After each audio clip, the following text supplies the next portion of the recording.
Today we're talking about a Guardian of the Galaxy, a female one that has entirely nothing to do with that movie. It's Rosalina. We're talking about Rosalina from Super Mario Galaxy. But yeah, that movie was great, right? I love the part where Star-Lord was like, I'm Star-Lord, and he's all like, pew, pew, pew, pew, pew, pew.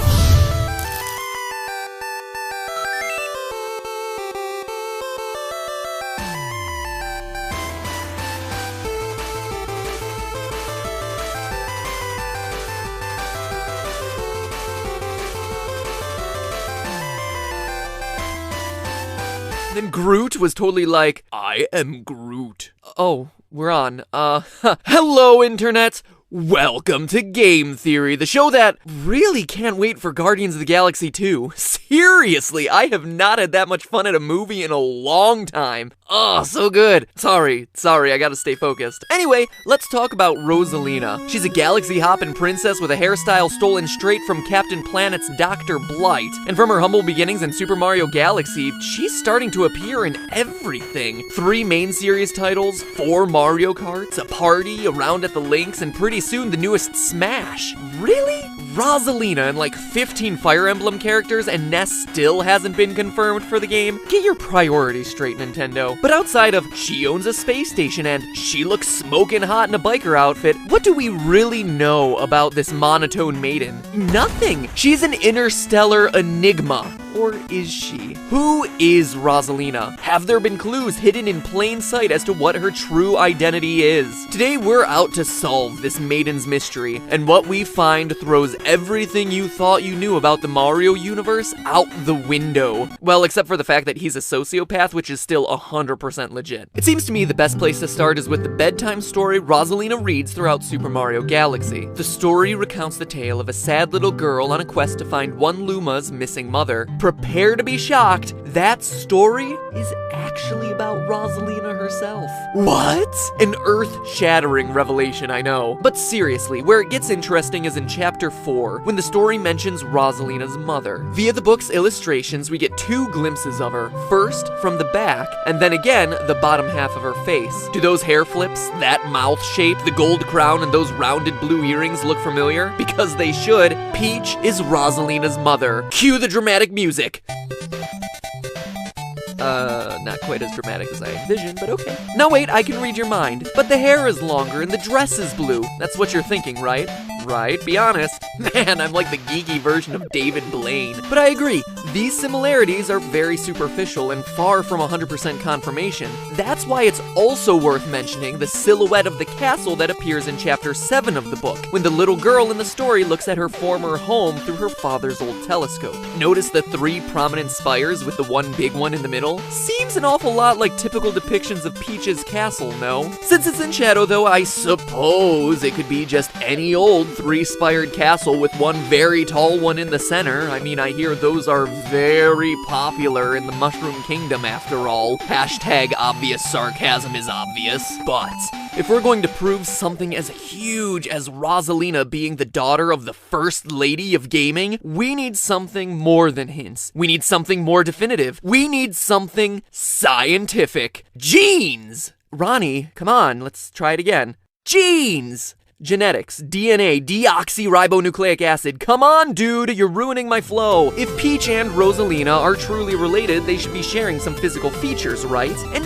yeah, I mean, obviously they look alike, but we're the game theorists. We can do one better. We can use genetics to show that there's a high statistical probability that the 2 are related. So let's start with one of Rosalina's most identifiable traits. Her earlobes. Bet you didn't see that one coming. Whether or not your earlobes hang low and wobble to and fro, or are attached to your head, is dictated by a simple dominant-recessive gene relationship. You probably did this stuff in school, right? 7th grade bio-sci, anyone? But to recap, you get one set of genes, or alleles, from your father and one set from your mother. The combination dictates what trait you show. That's called your phenotype. Phenotype for physical. It's what people see. So for earlobes, dangling earlobes are dominant, and attached earlobes are recessive. Let's demonstrate that with a big D and a little d. So as an example, let's say that your father and mother both have one big D allele and one small d allele. By creating a chart called a Punnett square that shows all the possible gene combinations the child could have, where he gets one gene from each parent, you see that the child is most likely to have dangling earlobes, because 3 out of the 4 scenarios contain a big D. The big D is dominant or stronger and covers up the little d. But if you have 2 little d alleles, one from mom and one from dad, your lobes will be attached, making it the rarer trait. Which is funny because Rosalina, believe it or not, has attached earlobes. Check it out! And that means both her parents would need to possess the small d allele. But how could we possibly figure out the genetic code of fictional video game characters? I'm glad you asked that. Well, you start by looking at the phenotype. What do Peach's ears look like? Trick is, Peach's ears are normally covered by her ungodly large blue earrings. But Nintendo has been kind enough to show us Peach in her developmental stages. Baby Peach. Baby Peach doesn't have her ears pierced, and thus we can see that she too has attached earlobes. In other words, she possesses 2 small d alleles, greatly increasing the likelihood that her child would also have attached lobes. And that's not all. Look at Mario, who presumably would be the father. Attached earlobes again, which means that the child of Peach and Mario would have a 100% chance of also having attached earlobes. Rosalina. And that's not all. What about eye and hair color? Now these things work a little bit differently. Both are polygenic, or controlled by multiple genes. Let's focus on eye color. Eye color happens to be controlled by at least 2 separate genes. The first one, OCA2, comes in 2 forms, brown and blue. The second one, called Guy,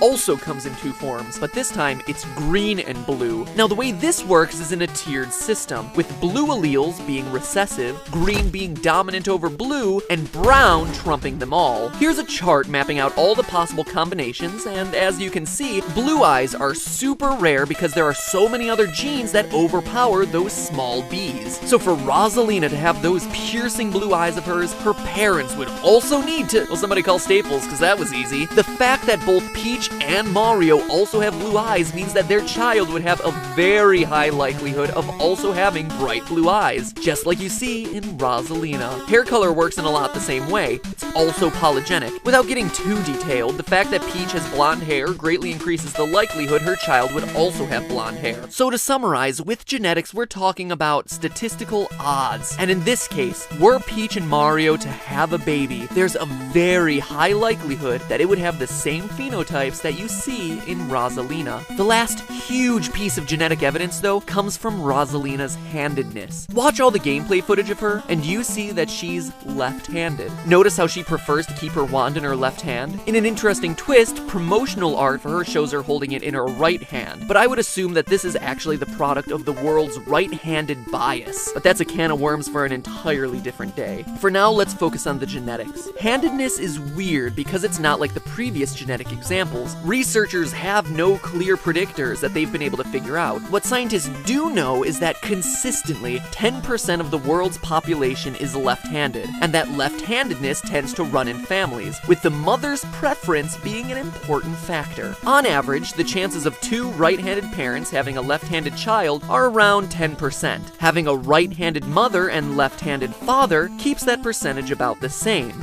But having a left-handed mother and right-handed father makes the probability double. Now, looking across games, particularly the sports games, Mario Super Sluggers, Mario Tennis, Mario Golf, Nintendo's main man is clearly right-handed, no question there. But Peach is actually ambidextrous, good with both her right and left hands, playing baseball and tennis favoring the right, but golfing favoring the left. People born with a left-hand bias at birth are statistically more likely to show ambidextrous qualities later in life. So the likelihood of a couple like her and Mario having a left-handed child like Rosalina is actually greater than most other couples. The only thing thing that would increase those odds would have both parents be lefties, which increases the probability to 35%. So similar to how we approach TF2's Pyro, not only does Peach match the mother's depiction in the storybook, but statistically speaking, Peach's hypothetical daughter would have a much higher than normal chance of sharing a lot of the same qualities as Rosalina. But there's one final piece to this puzzle. Let's revisit Chapter 7 of Rosalina's bedtime story. We've already talked about the illustrations, but let's talk about the clues buried in the actual text. Quote, "She twisted the knob of the telescope, and the blue dot grew until she could make out a grassy hill dotted with flowers.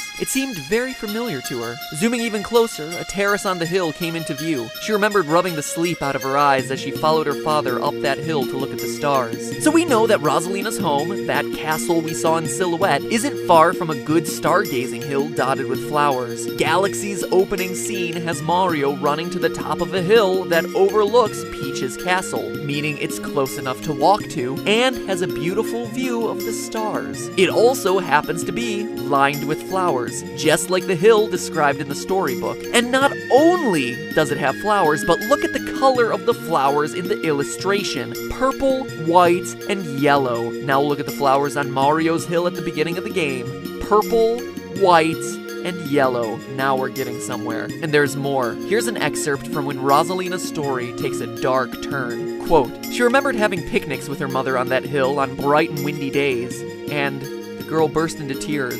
I want to go home. I want to go back to my house by the hill. I want to see my mother." The girl was shouting now, her face wet with tears. "But I know she's not there. I knew all along that she wasn't out there in the sky because she's sleeping under the tree on the hill." The girl's cries echoed through the stars, and a hush fell over the area. Like a punch to the gut, the story reveals that the girl's mother has been dead and buried the whole time. In a game like Mario, where dying in pits of lava or getting sucked into black holes is pretty much par for the course, knowing that there's a character that has died and is buried is just unsettling. It's a bit eerie. But this passage also provides us another clue as to the geography of this hill. There's a single tree on top of it. Find that tree on top of that stargazing hill that's right down the road from Peach's castle and with the yellow, purple, and white flowers, and you've got yourself a slam dunk. So, I played through the beginning of the game again looking to find that tree and didn't. Theory busted. Or was it? I remember that the end of the game features one final grand sweeping shot of the landscape around Peach's castle. And would you believe it? At the top of that hill, the hill that Mario just so happens to start the game at, the hill that matches all the qualities we've been looking for so far, what's at the top of that hill? A single tree. Whew, did you feel that? I just got a chill down my spine. All the signs are there. Peach's hair, earrings, mouth, and crown in the illustrations. The genetics contributing to Rosalina's attached earlobes, blue eyes, blonde hair, and left-handedness. And the geography of the stargazing hill with white, yellow, and purple flowers with a single tree on top that Rosalina's mother is buried on. Wait, if Peach is Rosalina's mother, then that would mean Peach should be buried under that tree. How is that possible? Clearly I've overlooked something. Or I'm just running out of time and have to save it for part 2. I promise you, not only is there an explanation, it's one that perfectly fits with the theme of the game, ties together all the weird, cryptic loose ends present in Super Mario Galaxy, and even begins to offer us some deep philosophical undertones to the Mario franchise as a whole. In the meantime, that's just a theory. A game theory! Thanks for watching. Hey, while you're here, you should probably subscribe. That way you don't miss part 2 of this epic duology. I have to admit, this might be my favorite series of episodes I've done to date. I'm just gonna leave that right here for you to think about. Now, welcome back to the Super Amazing End-Card Tournament, where last time, Star Wars trounced Doctor Who 60,000 votes to 30, and Star Trek was left in the space dust with 15K. Con! More like can't! That joke didn't work. This week, I've got an important question. With Smash Bros on the way, I have a hankering to do some Super Smash physics, and I want to know what my next Nintendo theory should be. Could Link's hookshot be real, or how the Falcon Punch which works. Click on one to choose, or if you have a better idea, let me know in the comments. In addition to whatever you choose, I've also got a super secret project that I've been working on, which I'm super excited about. So I'm keeping busy, but it's all to give you guys some great stuff over the next few months. I'm excited about all of it, and you should be too. Now, if you'll excuse me, I've got a quantum physics textbook with my name on it. Good light reading before bed.